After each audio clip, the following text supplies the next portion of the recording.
Essa é a minha visão. Até escrevi, tem até 2 artigos acadêmicos sobre isso. Né? O governo Lula, ele inicia um processo e um projeto que estava caminhando a passos largos para se transformar em um projeto nacional de desenvolvimento. E esse projeto nacional de desenvolvimento, ele tinha 2 pilares, do meu ponto de vista. O primeiro deles é a inclusão social. Inclusão de negros, mulheres, minorias e tal, ao seio da sociedade. Né? Isso, por si só, já mexia com as estruturas racistas da sociedade brasileira, né? A ponto de causar ódio. Eu volto a dizer aqui, né? As pessoas, não estou falando que vocês são assim, não. A classe média alta e os ricos odeiam os pobres e negros brasileiros. Sente ódio mesmo. Pode não falar, mas sente. Né? No incômodo no avião com o negro, no incômodo no avião com aquela família de nordestino que passou por... Isso, tem pessoa que nem esconde isso.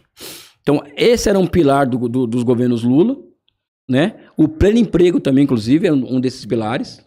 Pleno emprego, a Dilma em 2013 estava com os empregos mais baixos da história e o maior nível de formalidade na economia, inclusive. E nós sabemos muito bem que em 2013, por exemplo, foi um ano em que houve o maior número de greves no Brasil e 80% das categorias ganharam aumentos substanciais, aumentos de salários, em 2013. Ou seja, estava provocando incômodo na burguesia brasileira isso daí. Né? Essa classe trabalhadora já não estava mais domesticada, ela não estava mais trabalhando por qualquer coisa. Além do mais, o Brasil passou a ter um papel no mundo muito ativo, né? Passou a compor o BRIC, passou a compor um grupo dentro da OMC para defender os interesses dos países pobres do mundo, né? E também descobre o petróleo do pré-sal, né? E o grande problema do pré-sal foi qual? A imprensa golpista não acreditava que tinha petróleo, tem petróleo. Depois passou a acreditar que não ia conseguir chegar lá, chegou, né? E quando chega... Tem mais do que eu tinha falado. Não, tinha mais do que você fala e mais. O Estado brasileiro colocou a Petrobras para ser a operadora única do pré-sal, né? Isso. Além disso, colocou uma meta de conteúdo local para as encomendas que a Petrobras faria em torno do pré-sal. Só nessa brincadeira você tira uma série de empresas estrangeiras da jogada. Então você começa a fazer encomendas dentro do Brasil e criar condições para o surgimento de uma série de cadeias industriais, pequenas e médias indústrias, no setor de óleo e gás no Brasil. Né? O Brasil estava se transformando em uma potência energética. Né? Então é evidente que o golpe de Estado no Brasil, em 2016, não passou pelo Congresso, passou por todo aquele ar de legalidade. Teoricamente foi legal, né? Assim, no papel estava legal. Só que é um golpe em qual medida? Medida em que ela tiraram ela do governo. E o que acontece quando ela sai do governo? Reforma trabalhista.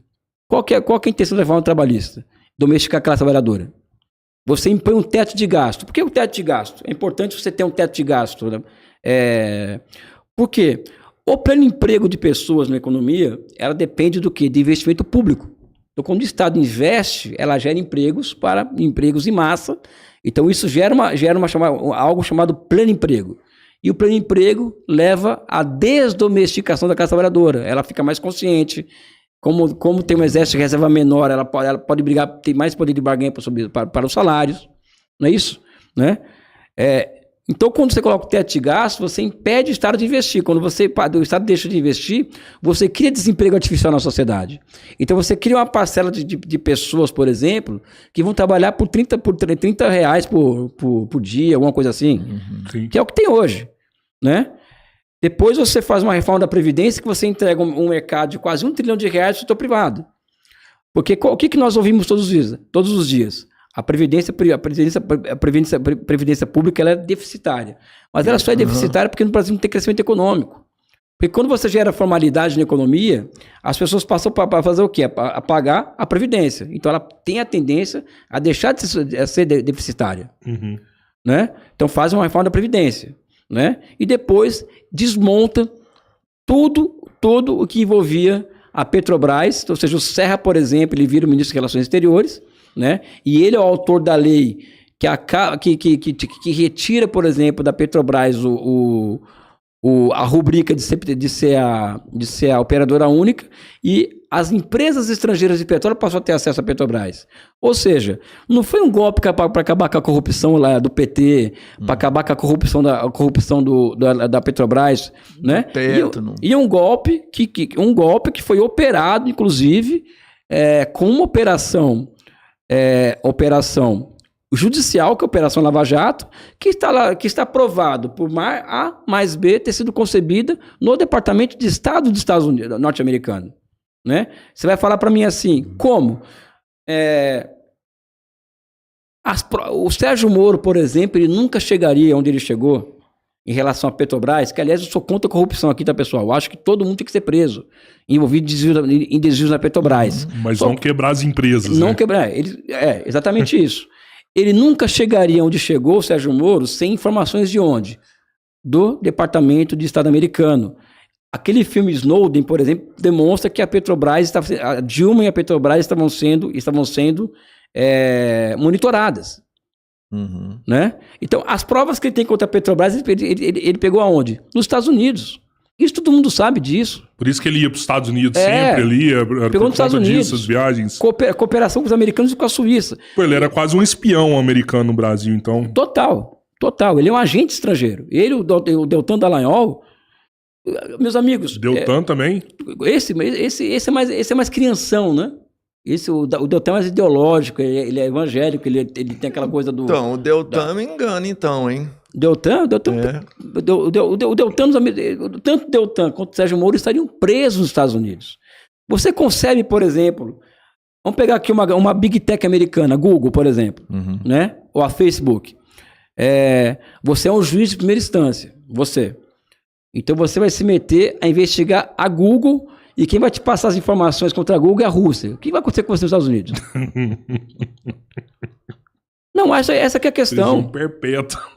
Essa que é a questão. O Sérgio Moro e o Deltan Dallagnol e aquela bandidagem de Curitiba, eles destruíram a Petrobras, porque a Petrobras ela virou hoje uma furadora de poço. Se você pegar a Petrobras 5 anos atrás, o que ela era, em nível de sistema no Brasil, ele era uma coisa.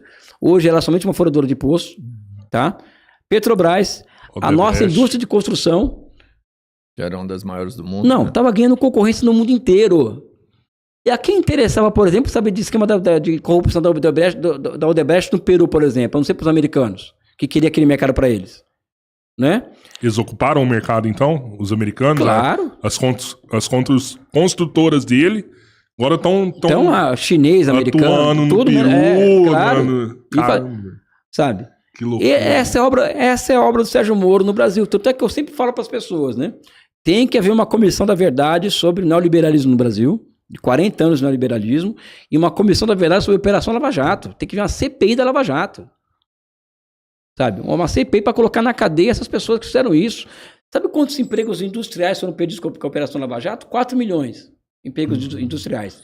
Quando você fala que, por exemplo, nossa, eu saio na rua e não vejo as pessoas que não estão se sentindo bem. Evidente que não estão se sentindo bem. Pega um Uber no Rio de Janeiro, por exemplo, e conversa com o cara do Uber. O cara está no Uber lá, não está? O que ele fazia antes? Petrobras. Em alguma empresa que prestava serviço para a Petrobras. Trabalhava suas 8 horas por dia, ganhava seus 5 mil reais por mês e ia para casa. Ou direto ou indireto, né? O cara tá no empregado. Sabe? Acabou isso. O Sérgio Moro conseguiu proibir a Petrobras de fazer de habilitação para empresas brasileiras. Se isso não é crime, o que é crime? Quebrando várias outras empresas. E quando você vê 4 milhões de empregos industriais a menos na sociedade, rapaz, a porrada disso na sociedade é muito grande. É uma porrada, meu amigo. Sabe? Fora o descrédito no sistema jurídico brasileiro, porque todo mundo sabe aqui que se você falasse Lula, você estava solto. Né? E está vindo à tona como que eles operavam. Era só falar o nome do Lula que o cara estava solto, ganhava da relação premiada e tal. O que você me fala daquele áudio que ele liberou da Dilma conversando com o Lula? Aquilo é um crime de lesa pátria. Tá, mas é do contexto do áudio. Um contexto golpista, por quê? Qual que é o grande lance? A esperança para que a Dilma se livrasse do golpe e do impeachment era o Lula assumir uma condição de proa nas negociações com o Congresso Nacional. Virando ministro. Né? O Lula deitaria, ele arrumaria o jogo, na minha opinião. Demais. Ele, como ministro, ele faria a política correta ali para salvar o governo. Eu acredito que sim. O Sérgio Moro, o Sérgio Moro cara, ele colocou escuta no escritório de advocacia do Lula. Vocês não têm, ele cometeu crimes em série. O Sérgio Moro. Não foi um crime que ele cometeu. Isso é tipo um flagrante forjado. Exatamente isso. Aí ele pega a ligação, ele grampeou a presidenta Dilma, ligando para o Lula, dizendo que o Messias, Jorge Messias, que é um grande amigo meu, que é o ministro da AGU hoje, um amigão meu de coração, Lula, o Messias vai passar na sua casa, sabe? Não tem crime nenhum ali, não tem absolutamente nada ali. Né? Só que ele cria um clima de comoção nacional, porque o Lula ele se transforma na figura mais perniciosa da sociedade brasileira pela imprensa, né? Todo dia na televisão a casa do Lula, Atibaia, não sei o que, é isso, é aquilo, né? Era o chefe, né? Era o chefe da organização. Era o chefe da organização, que ninguém conseguiu provar até hoje que a organização é essa, qual era o papel dele, aonde está o dinheiro que ele roubou, e mais do que isso. Eu nunca me esqueço que o Sérgio Moro, ele não conseguiu encontrar nada do Lula. Aí ele começou a pressionar o pessoal do Panamá, de uma offshore no Panamá, né? Aí essa empresa ficou puta, jogou todos os papéis, que é onde tinha conta no exterior de pessoas no Panamá, entendeu? Uhum. Que é um paraíso fiscal. Uhum. Aí o cara de Panamá ficou puto, jogou tudo pro alto, quem tinha conta. Acharam todo mundo, Roberto Marinho, todo mundo, menos o Lula e a Dilma. Os dois não tinham nada. Procura na internet, Panama Papers, por exemplo. Não aparece nem Lula nem Dilma. Mas e as fazendas da Dilma, as fazendas do Fazenda Lula? Do Lula? De gado, tanto de cabeça de gado. Cara, eu me desafio a mostrar aí. Cara, não tô aqui pra defender o Lula, porque eu tenho discordâncias do Lula. Não, sim, tô, né? Porque na época rolou, tipo, a Dilma era até dona da Havan. Não. Pelo amor de Deus, a Ravan é um inimigo do país, aquele cara, inclusive, aquela figura. O Luciano Hang. O Luciano Hang é um inimigo do Brasil, aquele cara, sabe? Eu tenho discordâncias do Lula, tenho discordâncias da forma como o Lula governa, tenho discordâncias da forma como o Lula toca esse país hoje. Eu tenho inúmeras discordâncias do Lula. Agora, o Lula foi caçada pelo Sérgio Moro e pelo Dr. Dallagnol. Mas o que o Moro ganhou dos Estados Unidos fazendo isso daí?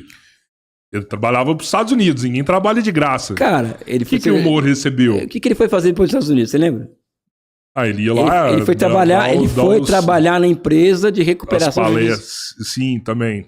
Ele foi trabalhar na empresa de recuperação judicial de empresas da Lava Jato. Sim. Tem noção disso, pessoal? Quanto que ele não lucrou com isso aí? Sabe? E não é somente isso, é a posição... Mas aí ele declarou esse patrimônio para virar senador, não? Tudo bem, mas a questão tem a vaidade. Como que um homem de Estado no Brasil, ele fala que entra e sai da CIA a hora que ele quer, e apareceu isso, ele mostrando, ele entrando na sede da CIA, saindo, que coisa que é no mínimo absurdo isso. Eu quero saber vamos esquecer que eu não gosto do Sérgio Moro, tá? Se é nos Estados Unidos uma coisa dessa, o cara vai na Rússia e visita lá a agência o serviço secreto russo, tô aqui, faz a selfie. O Sérgio Moro é tão idiota que ele faz selfie na porta da CIA. Estou aqui entrando na porta da CIA, aqui, meus amigos aqui. Você imagina nos Estados Unidos uma coisa dessa? O cara, um juiz americano, vai para a Rússia e visita... Vai lá na KGB lá. Vai na KGB, eu tô aqui entrando na KGB. É isso que esses caras... Né? Então, eu fico pensando assim, até onde que vai o ego da pessoa, sabe? Se foi planejado desde o começo virar ministro, se realmente desde o começo ele tinha uma intenção de ser ministro do STF, eu acho que o que acontece é que os americanos, desde a década de 90, eles criaram instituições extraterritoriais para atender os interesses das suas empresas fora dos Estados Unidos. Sim. Tanto é, por exemplo, que os Estados Unidos eles denunciaram e quebraram várias empresas do mundo afora, como por exemplo a Alstom. Procura depois o caso da Alstom, por exemplo. Como que os americanos quebraram a Alstom? Né? Assim como a Siemens também. Os americanos eles montaram uma indústria de quebração de empresa mundo afora, usando de meios extraterritoriais, legais extraterritoriais, para fins das suas próprias empresas. Que tem um livro chamado sobre isso, que faz a Lava Jato Mundial. Né? Então, essa questão de você quebrar empresas, né, de outros países, mundo afora, o Brasil foi só um caso, mas tem o caso da França, da Alemanha, tem vários casos em que os americanos se utilizaram de interferência, de cooperação entre os sistemas, entre as polícias federais, FBI, Polícia Federal da França, do Brasil, né? Ou cursos onde você vai um monte de magistrado brasileiro para lá, sabe? Fazer curso lá contra a corrupção, essa coisa toda, como combater